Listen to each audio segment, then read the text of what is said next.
On passe en mode travaux. Alors, les tables, 4 personnes avec rallonge, c'est bien. Mais quand vous avez mis les rallonges, ça reste une table pour 4. Parce que sur les côtés, on n'a pas la place de mettre la chaise.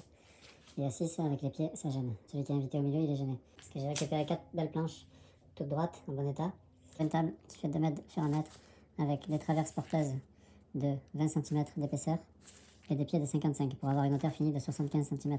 J'ai calculé qu'il fallait un espace de 40 cm en dessous de la table pour les jambes et les pieds, et à peu près 70 cm autour pour être à l'aise. Et 35 cm devant pour l'assiette, le verre à peu près, il faut minimum. Je m'y prends comme ça, j'ai représenté tous mes éléments ici, à la cote par centimètre, un carré représente 10 cm, et ça permet de décompter les matériaux qu'on coupe, qu'on a besoin, et de vite voir la faisabilité du projet.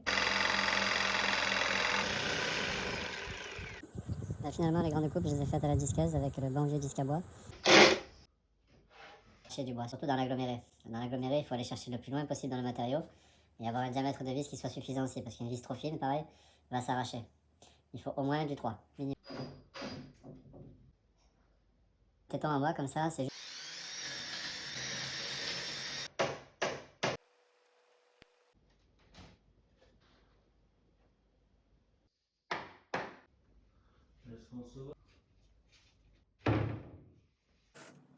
La table finie, j'ai mastiqué les trous, j'ai bouché les trous au-dessus, et là les trous qui sont sur les pieds, très polyvalentes, et les pieds qui ne gênent pas, donc on peut mettre 4 chaises sur les côtés, et 2 là, donc ça fait 6 places vraiment à l'aise.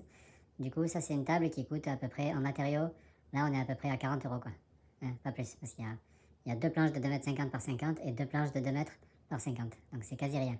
Un peu de vis, un peu d'acrylique, et là pour 50 € vous faites une super table.